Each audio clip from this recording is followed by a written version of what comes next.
क्या होगा अगर आपके अंदर अपार शक्ति आ जाए और एक ही दिन में आप एक सामान्य इंसान से सुपर ह्यूमन बन जाए? कुछ ऐसा ही होता है आज की इस कहानी में, जब एंजो नाम का एक आदमी न्यूक्लियर वेस्ट में गिर जाता है। इससे उसे जबरदस्त पावर मिल जाती है, लेकिन वो उन ताकतों का क्या करता है, चलिए जानते हैं। कहानी शुरू होती है एनजो जेगोटे से, जो रोम में रहने वाला एक मामूली सा चोर था और अक्सर छोटी मोटी चोरियां करता रहता था। अगले सीन में वो पुलिस से बचने के लिए एक घड़ी चुराकर भागता है। पुलिस से बचने के लिए वह एक नदी में कूद जाता है और एक दीवार से चिपक कर खड़ा हो जाता है ताकि पुलिस उसे न देख पाए। जब पुलिस वहाँ से चली जाती है तो वह ऊपर चढ़ने की कोशिश करता है। इसी दौरान वो एक बैरल पर पैर रखता है जो न्यूक्लियर वेस्ट से भरा होता है। बैरल के टूटते ही उसका पूरा शरीर उस रेडियो एक्टिव कचरे में डूब जाता है। किसी तरह वह खुद को संभालकर अपने घर पहुंचता है, लेकिन रास्ते में उसकी तबीयत बिगड़ने लगती है। उसके मुंह से एक अजीब सा काला टार निकलने लगता है और घर जाकर भी उसे काली टार की उल्टियां होती है और भयंकर खांसी चलती है। लेकिन अगली सुबह जब वो उठता है तो उसे बहुत अच्छा महसूस हो रहा होता है। फिर वह अपने पड़ोसियों और अपने गैंग के साथी सर्जियो से मिलता है ताकि वह चुराई हुई घड़ी को बेच सके। सर्जियो एक गुंडे फेबियो के लिए काम करता था, जो इतना बेवकूफ था कि उसने अपने एक आदमी को सिर्फ इसलिए मार डाला था क्योंकि वह गलत रंग का फोन ले आया था। सर्जियो घड़ी को 100 यूरो में खरीद लेता है और एनजो को एक ड्रग डील में साथ चलने के लिए कहता है। अब पैसे अच्छे मिल रहे थे तो एनजो मान जाता है। जब वह सर्जियो के घर डील का सामान लेने पहुंचता है, तभी पहली बार वह सर्जियो की बेटी एलिसिया से मिलता है। यह लड़की थोड़ी मानसिक रूप से परेशान थी। उसने दीवारों पर बच्चों वाली ड्राइंग्स चिपका रखी थी और एनाजो को एक एनिमेटेड कैरेक्टर जीक के बारे में बताने लगती है। उसका मानना था कि एक दिन उसका हीरो जीक जरूर आएगा और उसे बचाएगा। सर्जियो रास्ते में एनाजो को बताता है कि एलिसिया की मां की मौत के बाद वह मानसिक रूप से अस्थिर हो गई थी और इस दुनिया से लगभग कट चुकी है। अब वह दिन भर केवल कार्टून ही देखती रहती है। आगे चलकर ये लोग 2 ड्रग म्यूल्स को अपनी कार में बैठाकर एक सुनसान बिल्डिंग में लाते हैं। ड्रग म्यूल्स वे होते हैं जिनके पेट में सर्जरी करके ड्रग्स के पैकेट्स रखे जाते हैं ताकि पुलिस को भनक न लगे।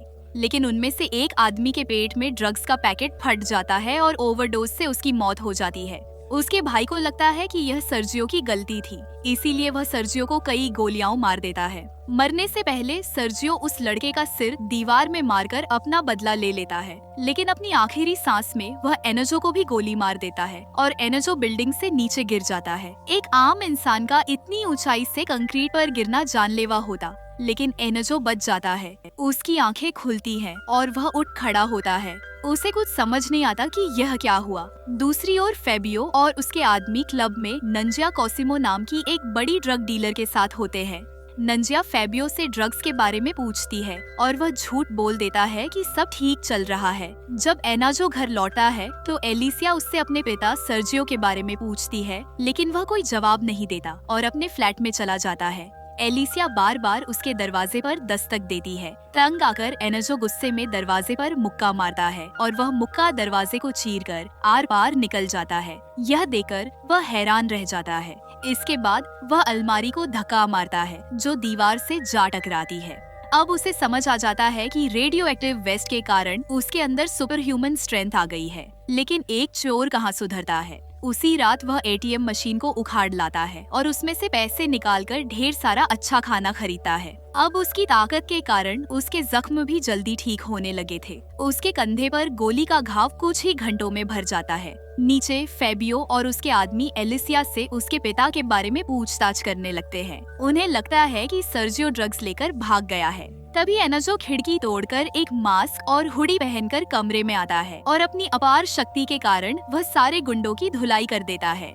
गुंडों को समझ आ जाता है कि वे उससे नहीं जीत सकते, इसलिए वे हाथ जोड़कर वहाँ से भाग जाते हैं। एनजो एलिसिया को अपने फ्लैट में ले आता है ताकि वह सुरक्षित रहे। एलिसिया को लगने लगता है कि वह उसका एनिमेटेड हीरो जीग है और आखिरकार वह उसे बचाने आ ही गया। उसकी मानसिक हालत को देखते हुए एनजो भी उसकी बात में हाँ मिलाता है। दूसरी ओर फेबियो को वह वायरल वीडियो मिलती है जिसमें एनजो एटीएम मशीन चुरा रहा था। इससे उसे यकीन हो जाता है कि यही वह आदमी है जिसने पहले उनकी धुलाई की थी। अभी फेबियो का राइट हैंड एंटोनियो आता है और उसे सलाह देता है कि नंजिया के पैसे जल्द से जल्द लौटाने चाहिए। लेकिन फेबियो कहता है, नहीं, हम इसकी जगह बैंक की गाड़ी लूटेंगे, और इसके लिए उनकी पहले से ही एक योजना बनी हुई थी। उधर एनाजो को सर्जियो के डॉक्स में उसी गाड़ी को लूटने की योजना मिलती है। अगले दिन फेबियो और उसके बाकी लोग पूरे हथियारों के साथ उस गाड़ी के आने का इंतजार करने लगे। आगे एनजियो ने पहले से ही उस गाड़ी को रोककर सब कुछ लूट लिया। फेबियो ने एनजियो पर गोली भी चलाई, लेकिन उस पर उसका कोई असर नहीं हुआ और वह बचकर वहाँ से भाग गया। रात में एनजियो और एलिसिया साथ बैठकर एलिसिया का फेवरेट एनिमेटेड मूवी देख रहे थे।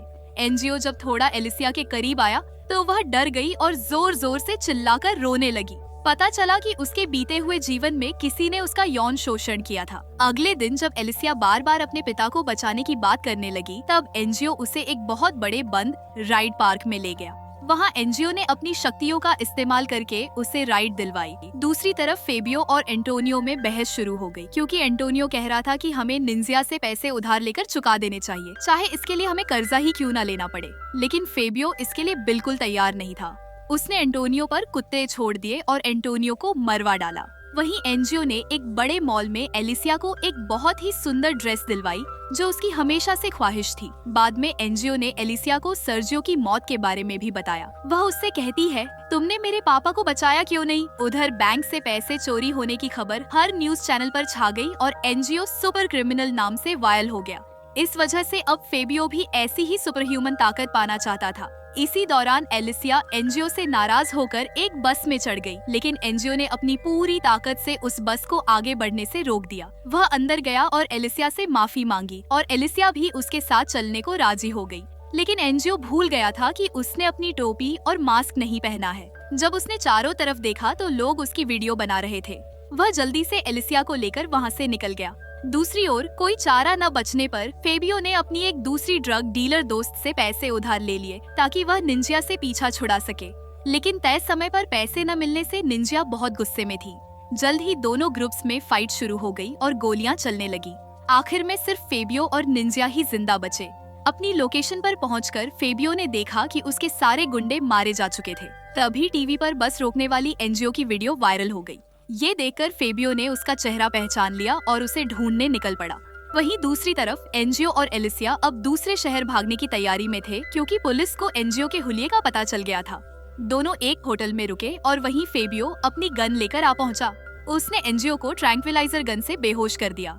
जब एनजियो की आंख खुली तो देखा कि वह पूरी तरह से बंधा हुआ था। फेबियो ने एलिसिया की जान के बदले उससे उसकी सुपर ह्यूमन स्ट्रेंथ का राज बताने को कहा। एलिसिया की जान बचाने के लिए एनजियो उसे नदी के किनारे ले गया और पूरी सच्चाई बताई, लेकिन फेबियो को यकीन नहीं हुआ। बात करते करते निंजिया अपने आदमियों के साथ वहां आ गई और अंधाधुंध गोलियां चलाने लगी। इस गोलीबारी में फेबियो और एलिसिया को गोलियां लग गईं। बदला लेने के लिए निंजिया ने फेबियो के शरीर को जलाकर नदी में फेंक दिया। अंतिम सांसें ले रही एलिसिया ने एनजियो से कहा कि अपनी ताकत से लोगों की मदद करना। हालांकि एनजियो के पास ताकत थी, लेकिन उस वक्त वह खुद को बहुत बेबस महसूस कर रहा था। अगले दिन फेबियो पानी से निकला। अब उसके शरीर में भी एनजियो जैसी ही सुपर ह्यूमन ताकत आ चुकी थी। वह सीधा निंजिया के अड्डे पर गया और वहां मौजूद सभी लोगों को मार डाला। मारते हुए उसने अपनी वीडियो भी बनाई, ताकि वह भी वायरल हो सके, क्योंकि अब पैसा कमाना था। वहीं एनजियो एलिसिया की मौत से टूट चुका था और इधर उधर भटक रहा था। तभी एक सड़क हादसा हुआ और एक जलती हुई कार से उसने एक बच्ची की जान बचाई। बच्ची की माँ ने एनजियो का बहुत धन्यवाद किया। इसके बाद एनजियो ने टीवी पर फेबियो को देखा, जो कह रहा था कि कुछ ही देर में वह फ्रांस के सबसे बड़े स्टेडियम को बम से उड़ा देगा, सिर्फ इसलिए क्योंकि उसका मन है, कोई खास वजह नहीं। एनजियो स्टेडियम पहुंचा, जहां हजारों लोग मैच शुरू होने का इंतजार कर रहे थे। पार्किंग में उसे फेबियो मिला, जिसके हाथ में बम का रिमोट था। वहां दोनों में जोरदार लड़ाई हुई, लेकिन फेबियो मौका देखकर स्टेडियम के अंदर भाग गया। एनजियो ने उसका पीछा किया, लेकिन उससे पहले कि वह उसे रोक पाता, फेबियो ने बम एक्टिवेट कर दिया। एनजियो बम को उठाकर नदी की तरफ भागा, ताकि वह उसे लोगों से दूर फेंक सके। वह बम को नदी में फेंकने ही वाला था कि तभी फेबियो ने उसे धक्का दे दिया। बम नीचे गिर गया और उसके फटने में सिर्फ 1 मिनट बचा था। जब बम फटने ही वाला था, एनजियो ने बम और फेबियो दोनों के साथ पुल से नीचे छलांग लगा दी। धमाके में फेबियो मारा गया। उसका सिर उसके शरीर से अलग हो गया। सबको लगा कि एनजियो भी मारा गया, लेकिन अंत में हमने उसे दूर खड़े शहर को देखते हुए देखा, जो अब उस शहर का नया रक्षक सेवियर बनने वाला था। और यहीं पर यह फिल्म खत्म हो जाती है।